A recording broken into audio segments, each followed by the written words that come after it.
ketika itu ya. memang masih belum paham gitu. Oh, ketika masih belum paham. Ya, harus terus gitu. Ya, boleh dikasih tahu lagi. Atau misalnya ketika tadi kisah gini, sayang makan yuk, lapar nih gitu.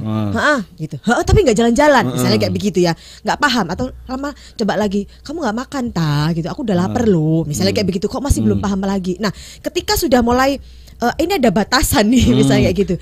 Lapar atau kalau enggak udah ini baru boleh ngambil, kalau bahasanya agak keras ya, dalam artian aku lapar, makan sekarang apa enggak gitu, dalam artian boleh gitu, tapi kan kita butuh dilihat dulu gitu situasinya kayak apa. Ya, nah sampai di situ baru lo nanti boleh didiskusikan lagi loh. Tadi aku udah ngomong loh di awal, kok nggak ini ya, kok nggak respon ya? Oh ya tadi kamu ngomong pas apa? Memang karena suami juga fokus nyetir. Iya. Nah, kayak gitu kan. Kadang-kadang akhirnya kita juga gini, sabarnya itu dalam artian sabar mendampingi begitu ya. Yang kedua juga kita juga harus sabar sambil lihat diri kita. Refleksi yang ketiganya begitu ya. Kita lihat dari sisi perempuannya. Tadi aku itu pas ngobrolnya itu pas dia ngapain ya? Situasinya pas dia ngapain ya? Ketika misalnya dia tadi lagi sibuk jawab chat misalnya kayak gitu. Ketika dia lagi fokus apa ya tadi jawab, nanti nulis apa ya gitu kan, kayak gitu ya. Nah terus kemudian kita tanya, ya bisa jadi teralihkan, atau bisa jadi pada saat kita memberikan clue tadi, kita pada saat kita ngobrol ini distract banyak informasi masuk misalnya kayak begitu. Nah itu juga pengaruh juga. Nah dari sisi perempuan Kartika ya. Walaupun baru di-announce, saya pikir nggak ada kata telat ya. Apa sih yang di-announce ke Andre gitu kan, Mas Andre? Ternyata teman-teman Okta Kata Kartika menyiapkan satu buku. Ini bukunya apa nih, bisa di-spill nih Mas Okta? Buku kami Berbohong Belum Tentu Bohong. Ini buku ya, sumpah aku udah baca ya. Kalau nggak punya buku ini rugi, sumpah aku nggak bohong. Ini masa gini tuh perilakuku bohong, enggak ada. Sumpah aku nggak ngecap loh ya, ntar aku dikira berperilaku bohong. Karena ada di buku ini ngomong iya itu justru berbohong gitu loh. Ya, yuk Mas gimana? Jadi memang judul Berbohong Belum Tentu Bohong, dan ini juga mendukung tema kita hari ini. Karena dengan kita belajar dari buku ini, kita bisa tahu makna tersembunyi dari sebuah kata-kata. Oke. Jadi misalnya kamu sudah lapar? Sudah. Kamu makan? Enggak. Nah ini gimana? Ini nggak beneran atau emang setelah pengen diajak makan? Ada kata tersembunyi di situ. Nah dari buku ini juga bisa melatih kita untuk belajar peka. Ini kamusnya peka kalau saya bilang. Bener. Dari buku ini ada kata-kata buat ngedetect, oh ini beneran atau hanya sekedar punya maksud lain gitu ya. Ini mau diberikan gratis. Ada satu hari ini kita kasih gratis untuk pendengar Sonora. Yang nanti Mas Andri, yang pertanyaannya Mas Andri anggap ini keren ini. Itu udah. Nanti kami kirim.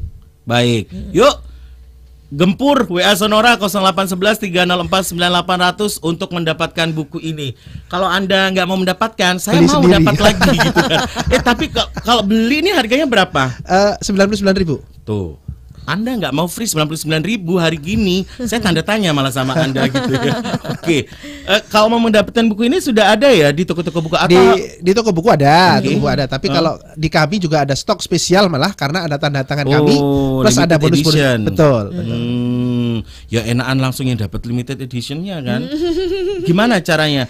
Wis aku ngebahas buku itu dulu ya. Caranya dapetin buku ini. Nanti langsung DM aja ke Kata Okta Kartika bisa. Di Instagram. Bisa. Yuk, ada satu buku yang udah kita siapkan ya. Buku ini impactful, benar-benar jadi kamus. Nggak hanya kamus bahasa Inggris, kamus bahasa Indonesia, buku besar induk apa ada istilahnya ya. Pokok ini kamus juga buat ngetahu orang itu bohong beneran atau sekedar nggak bohong. Lanjut kita ke bahasan cara mengatasi suami atau pacar cowok yang tidak peka. Bisa dilakukan dengan beberapa cara. Tahap pertama, Anda cewek atau istri harus to the point. Langkah selanjutnya, sabar. Ya gini logikanya kan. Laki itu kan cetakannya tadi sudah nggak peka. Aku nggak habis pikir ya. Langkah-langkah itu sulit dilakukan gitu. Tapi ketika itu berhasil dilalui, enak banget loh. Beneran. Mau nggak mau sabar. Enak banget. Jangan sampai tadi kalau misalnya contoh makan tadi, sayang aku makan, oke. Mau makan, oke. Oke langsung paham. Besok coba lagi, saya nggak mau lapar, enggak. Tuh kan nggak peka kan, berarti pelajarannya kemarin nggak masuk. Ya diulangi lagi. Harus berapa kali sih minimal? Tergantung dengan Keparahannya ada suami gitu ya. Kalau saya selalu bilang, selalu menerapkan sama klien-klien kami gitu ya. Ngobrol sama pasangan, ngobrolnya adalah gimana caranya aku ngasih tahu pakai kosakata apa, pakai gaya kayak Clue gimana, apa? pakai clue-nya bagaimana sehingga kamu itu langsung gerak. Oke. Kamu langsung ngerti kayak begitu. Kadang kan tiap orang beda-beda, gitu kan. Ada yang gayanya yang suka ini apa namanya, gayanya langsung ini dulu dong, pakai apa namanya, pakai ada kodenya dulu, misalnya sayang. Oh berarti ini warning ini, perhatian ini ya, fokus ini. Misalnya kayak begitu, itu boleh. Itu kode yang disepakati ya. Kode yang disepakati ya, harus sama-sama paham dua-duanya gitu loh. Dan itu memang bener, sabar itu memang ya ini ya harus dilakukan ya. Oke. Sabar ya. Sabar ini lebih ke frekuensi dan juga menguatkan diri si cewek maksudnya dalam memberikan pendampingan pada suaminya ketika itu ya. Memang masih belum paham gitu. Ketika masih belum paham. Nah, harus terus gitu. Boleh dikasih tahu lagi, atau misalnya ketika tadi kisah gini, sayang makan yuk, lapar nih gitu. Gitu. Tapi nggak jalan-jalan, misalnya kayak begitu ya. Nggak paham, atau lama coba lagi, kamu nggak makan gitu. Aku udah lapar loh. Misalnya kayak begitu, kok masih belum paham lagi. Nah, ketika sudah mulai ini ada batasan nih, misalnya kayak gitu. Lapar, atau kalau enggak udah ini baru boleh ngambil, kalau bahasanya agak keras ya, dalam artian aku lapar, makan sekarang apa enggak gitu. Dalam artian boleh gitu. Tapi kan kita butuh dilihat dulu gitu situasinya kayak apa. Ya, nah sampai di situ baru lo nanti boleh didiskusikan lagi loh. Tadi aku udah ngomong loh di awal, kok nggak ini ya, kok nggak respon ya? Oh iya tadi kamu ngomong pas apa? Memang karena suami juga fokus nyetir. Iya. Nah, kayak gitu kan. Kadang-kadang akhirnya kita juga gini, sabarnya itu dalam artian sabar mendampingi begitu ya. Yang kedua juga kita juga harus sabar sambil lihat diri kita. Refleksi yang ketiganya begitu ya. Kita lihat dari sisi perempuannya, tadi aku itu pas ngobrolnya itu pas dia ngapain ya? Situasinya pas dia ngapain ya? Ketika misalnya dia tadi lagi sibuk jawab chat misalnya kayak gitu. Ketika dia lagi fokus apa ya tadi jawab, nanti nulis apa ya gitu kan, kayak gitu ya. Nah terus kemudian kita tanya, ya bisa jadi teralihkan, atau bisa jadi pada saat kita memberikan clue tadi, pada saat kita ngobrol ini distract banyak informasi masuk misalnya kayak begitu. Nah itu juga pengaruh juga. Nah dari sisi perempuannya juga kita ngelihat, oh ya tadi kayaknya salah ya aku ya, ada kurang pas, timingnya tuh kurang pas juga gitu. Oke. Mas Okta mau nambahin sebelum kita ke step selanjutnya? Pas itu, soalnya tadi itu ada apa namanya itu yang sempat chat saya bikin konten ini sebelumnya di Instagram tuh banyak. Mas Okta gimana, saya tuh sudah ngomong to the point. Tapi kan gitu toh, tapi gak jalan-jalan. Oke. Dan saya bilang tadi sudah disampaikan sama Kak Nit, jangan-jangan Anda waktu kasih informasi dia sedang ngapain. Jadi cowok itu hanya bisa melakukan satu hal dalam satu waktu, paling gampang. Khususnya misalnya ngobrol lagi nyetir, tadi contoh nyetir ya. Saat belok, saat parkir mundur, itu adalah rawan-rawan Anda ngomong apapun akan dicuekin atau Anda malah dimarahin. Betul. Nah, itu. Jadi ketika cowok itu sedang fokus secara penuh ada informasi baru satu masuk, error dia. Gitu. Oke. Sudah cukup tahap sabar? Tahap sabar. Kemudian lihat situasi dan sekarang tinggal yang langkah berikutnya dari sisi cowoknya. Seberapa dia bersedia untuk saling belajar. Bisa jadi kan ada cowok sing memang nggak ngurus sama ceweknya, ada loh ya. Ada. Tapi banyak cowok itu yang pengen membahagiakan ceweknya, membahagiakan istrinya, tapi dia nggak paham, nggak peka. Nah, berarti kan ini adalah tipe-tipe laki-laki yang perlu dilatih. Itu tadi. Jadi cek lagi cowoknya apakah bener sih mau merhatiin yang cewek. Itu jika benar, ayo belajar. Ikhlaskan diri Anda, ego Anda taruh dulu, baper Anda taruh dulu.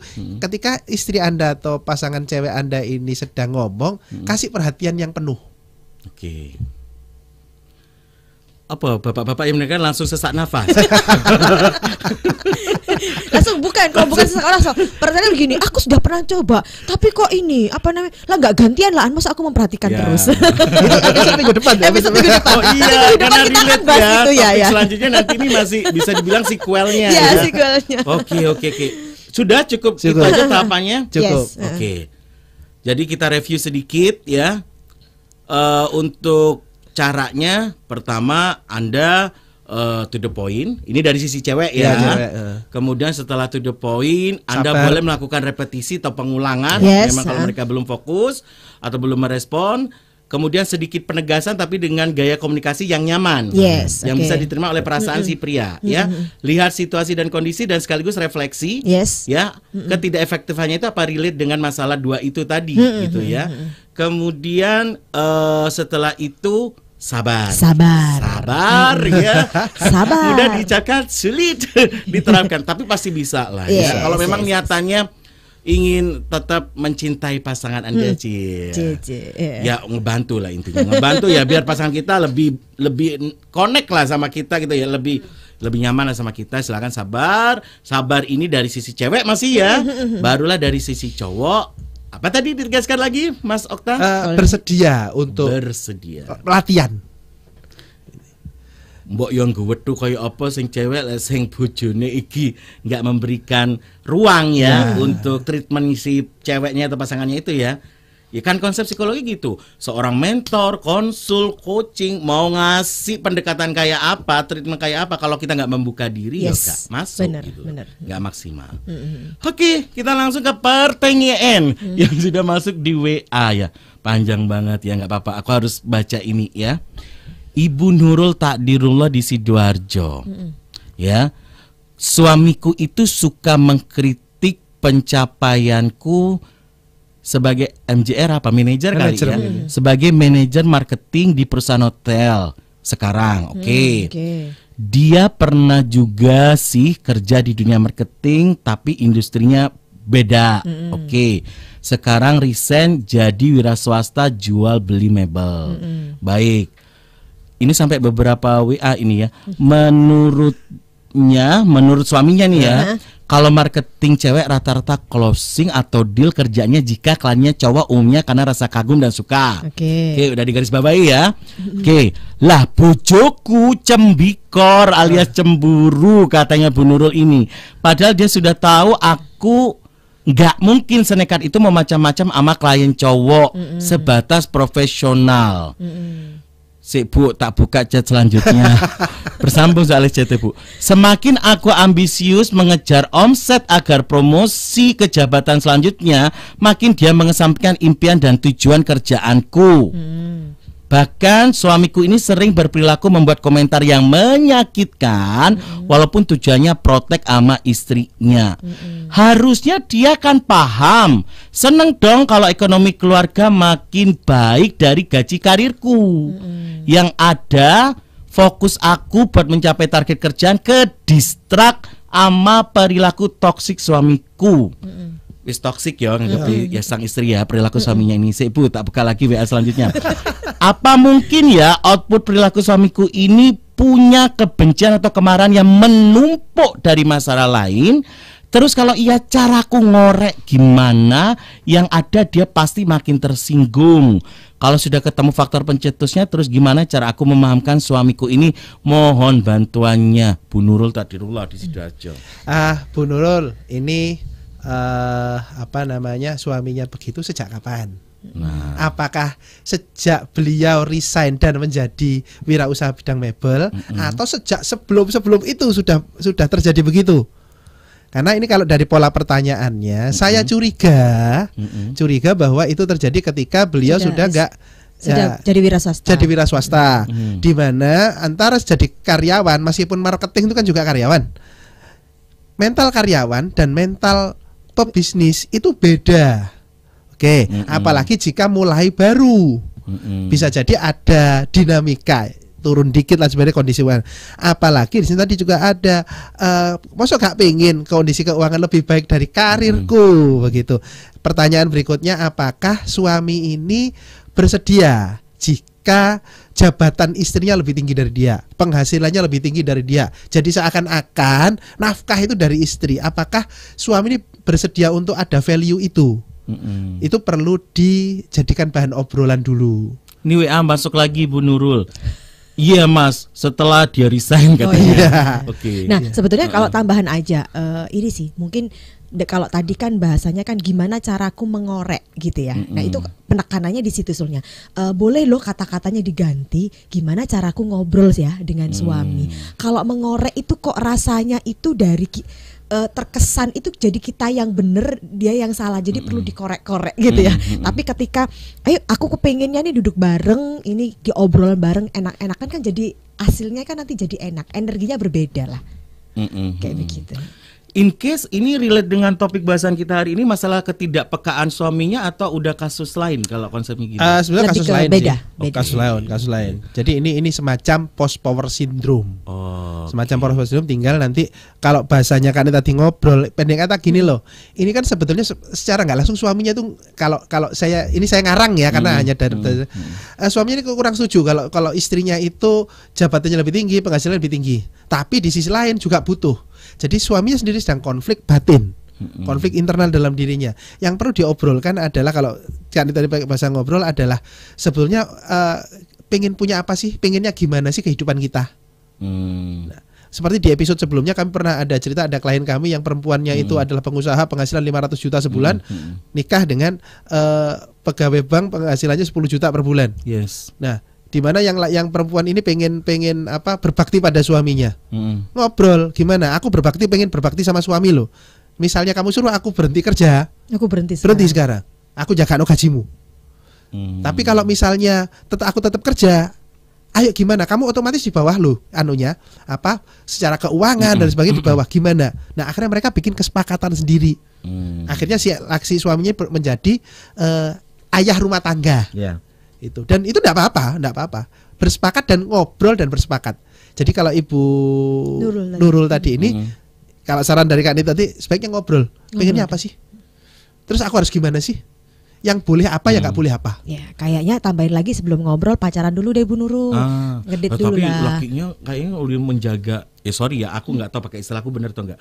Kayaknya udah mulai menjaga perasaan nggak harmonis nih ke Makanya dari ibunya itu gitu supaya mengembalikan rasa harmonis itu ngobrol, tapi nggak perlu bahas tentang pekerjaan dulu, nggak perlu bahas tentang rumah tangga dulu. Pacaran. Tapi pacaran dulu, jalan-jalan keliling-keliling kota gitu ya. Mau jajan apa, ngobrol-ngobrol hal yang receh yang nggak penting. Hanya untuk supaya mengembalikan rasa itu tadi. Suasana, Yes. ya. Itu dulu, nanti ketika udah Cair. asik, nyaman, next day ngobrol lagi. Bukan di hari yang sama ya ngobrol. Tapi hari itu benar-benar dibuat asik-asikan aja berdua. Mau nonton, mau jalan-jalan, mau jajan apapun yang dilihat di jalan semuanya dibeliin, boleh lah. Lakukan Tapi itu. intinya step-step yang kita bahas tadi, mulai dari apa tadi sampai lali pisah. To the point, apa? Iya, segala macam kayak gitu, itu sebenarnya itu bisa diterapkan ke berbagai permasalahan kaum laki ya. Pola langkah-langkahnya kayak gitu. Ya. Gitu ya. Oke. Tapi yang paling utama adalah kalau tadi kan kita bilang harus ngobrol dengan pasangan, cari tahu pasangan kita ini bersedia asik ngobrolnya, dikasih pertanyaan itu bentuknya seperti apa pertanyaannya. Oke. Nggak semua kalau laki-laki tuh nggak bisa loh kalau ditanyain, kamu ini ya, kamu itu ya, udah langsung dituduh, disudutkan, itu pasti langsung nggak mau. Makanya kenapa tadi saya bilang jangan dikorek dong, ngobrol aja yuk, gitu, supaya nanti jadi lebih asik bahasannya.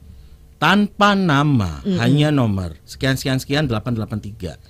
Aku paham tidak bisa merubah, bukan Ibu Nurul nih, udah Yes, beda ya. beda lagi ya. Aku paham tidak bisa merubah perilaku tidak pekanya suami karena itu sudah karakter dia. Terus apa dong yang bisa kulakukan sebagai istri? Kalau karakter kan sulit diubah, tapi dibiarin juga bikin dongkol nggak karuan. Sebenarnya udah dibahas ya tadi, tapi nggak apa-apa deh. Ya, dan itu sekali lagi itu bukan karakter suami Anda aja. Anda tenang, nggak sendiri. Banyak temannya gitu ya. Jadi kadang-kadang sempat dulu tuh ada klien tuh, aku suamiku ini kok nggak peduli ya gini-gini, udah aku sampai hampir pisah begitu ya. Terus aku tak cari suami lagi yang lebih peka. Saya bilang, lo mau ganti cowok kayak apapun juga sama. Bener. Jadi ya tetap aja kalau saya ngobrol lah, asik-asikan ngobrol. Oke. Tadi langkahnya tadi mungkin spill lagi mungkin Langkah-langkahnya ya. boleh di-spill Satu, lagi, ngomongnya to the point. Yes. Oke, dua, sabar untuk menemani dia paham. Ketiga, laki-lakinya asal mau bersedia untuk membuka diri ya untuk latihan. Nah, itu dia ya. Oke, udah pas menit ke 53 ya. Sekaligus udah menjadi review juga langkah-langkah yang diinformasikan barusan ya. kita berharap sih sahabat Sonora, permasalahan dalam sebuah hubungan tuh pasti terjadi, nggak mungkin nggak ada masalah dalam sebuah hubungan gitu kan. Tapi ketika kita mengetahui seni bagaimana manage masalah itu, bagaimana mencari jalan keluar, tidak salah step sehingga menambah masalah baru, itu rasanya kita udah ada di track yang bener. Kira-kira kayak gitu ya, Yes. kan dan Mas Okta ya. Oke. Kita ke karena pendengar yang sangat panjang, kayaknya ini deh perlu diapresiasi. Oke, ya. boleh, Bu Nurul boleh. tadi Bu Nurul ya. Boleh. Silakan Bu Nurul mengirimkan alamat lengkap Bu Nurul ke WA-nya Sonora lagi ya.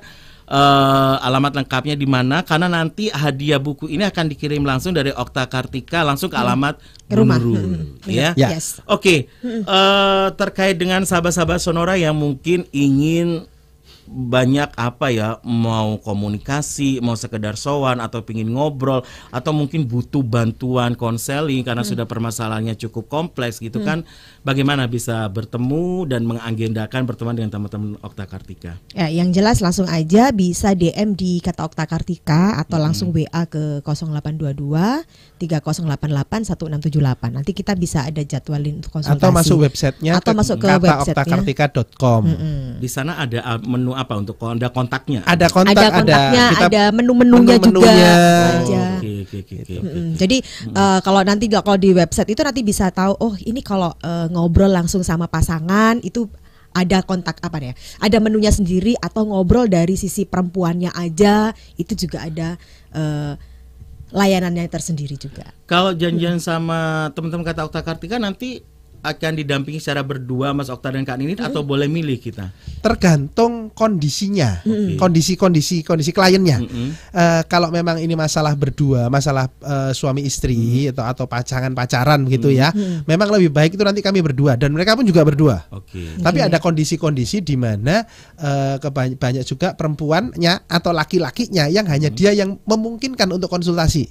Oke. Itu juga bisa nanti kami dampingi. Gitu. Oke, baik. Silakan Anda yang mungkin membutuhkan istilahnya, karena kadang-kala gini, permasalahan itu nggak semuanya bisa diatasi sendiri gitu ya. Nggak semuanya diatasi sendiri. Ada kalanya kita butuh bantuan dari para expert seperti Kak Nitni sama Mas Okta ini. Tujuannya adalah untuk memberikan sisi terang pada kita dan mencarikan solusi shortcut paling gampang. Gitu loh. Shortcut paling gampang yang bisa diterapkan dan cepat menyelesaikan masalah, nggak terlalu berlarut-larut. Ini kalau udah janjian ketemuannya harus di rumahnya si klien, di luar, atau di studio klinisnya Anda berdua? Nanti janjian, tergantung kondisinya. Kadang-kadang ada di tempat kami, kadang-kadang bisa juga kami ada tempat-tempat umum, misalnya di kafe begitu. Oke ya. Oke, tergantung juga kadang-kadang kita harus datang ke sana, tergantung kondisinya. Nanti kita janjian di situ. Pertanyaan terakhir tapi penting ya. Rete mahal. Ya, maksudnya mohon dipahamkan kita masalah rate kalau konsultasi di psikolog itu gimana sih gitu. Dihitung per jam apa per apa gitu. Yang pertama, kami statusnya bukan psikolog. Beda. Ya, Beda. kami praktisi psikologi. Setiap praktisi itu punya rate-nya masing-masing. Tapi apapun rate-nya itu gambarannya itu begini. Anggap saja Anda untuk konsultasi keluar uang sekian juta misalnya, begitu. Dibandingkan dengan keuntungan yang Anda dapatkan, rumah tangga Anda jadi lebih baik. Misalnya yang mau pisah jadi batal pisah. Hidupnya lebih tenang. Yang awalnya selalu ribut sekarang bisa sudah lebih ngobrol. Itu kalau misalnya diuangkan itu malah enggak unlimited lah ya. Nah, jadi berapapun rate-nya kalau istilahnya Mas Andri tadi itu sangat murah sekali dibandingkan keuntungan yang akan didapat. Lah ya. Iya. Oke, baik. Dan nanti malam Mas Andri kita ada acara. Apa tuh agendanya? Kami ada kumpul-kumpul, kami bikin komunitas lah ya untuk saling berbagi aura positif, aura semangat, inspirasi. Nanti malam kita ngomongin tentang zona nyaman. Di mana ini? Acaranya nanti di Cafe Loji Besar di Jalan Makam Penilih 46. Jam 7 malam. Ada tiket masuk atau Nggak ada. Acaranya gratis, makan minum bayar sendiri-sendiri. Kita ngobrol mau curcol pun boleh. Jadi bawa pasangannya boleh bawa Boleh. ke situ sekalian mau. Tapi memang ini ya acaranya untuk umum ya. Jadi Oke. ketika misalnya mau curhat ya berarti akan didengarkan juga banyak Kayak orang. FGD lah ya Yes. kalau follow Iya. itu. Kayak gitu. Jadi nggak apa-apa kalau anda penasaran dengan Mas Okta, Kak Nit, datang aja Datang ya. aja. Kan di sana kan bisa kalau udah ketemu tahu orangnya itu bisa keputusan di tangan Anda mau nanti lanjut konsultasi di Privat, luar itu atau cukup ngobrol di sana silahkan. Tapi kalau Anda pingin mengenal Kak Nitni dan Mas Okta lebih dekat tanpa bertatap muka secara langsung, ikuti aja sosial media dan website beliau ya. Betul. Di Kata Okta Kartika bagaimana konten-konten beliau itu sangat menurut saya solutif ya. Thank you banget Kak. Terima kasih, Mas kasih Andre. Mas Andre. Mas Okta, thank you banget. Ya. Dan seperti janji kita tadi, episode minggu depan sequel dari episode ini. Kita kasih bocoran topiknya nanti adalah Apa kemarin? Kalau hari ini kan kita tadi ngomongin kalau bagaimana kita punya Pasangan yang nggak suami yang nggak peka. Kalau besok gimana kita punya istri atau cewek yang mikirnya tuh bulet gitu. oke ya, imbang ya. Ya, Ya, imbang. hari ini kita kan mengakomodir keluhan para cewek, oke. besok kita mengakomodir keluhan para cowok. Ya, tapi jangan salah, perspektifnya cowok pasti suruh andil juga. Yes. Gitu kan. Thank you banget Kak. Terima Terima kasih, kasih Mas Mas Andre. Andre. Sukses. Ya. Oke, sampai di sini ya kebersamaan kita sahabat Sona di program Inspiring Talk. Kita akan jumpa lagi di episode minggu depan. Bye bye.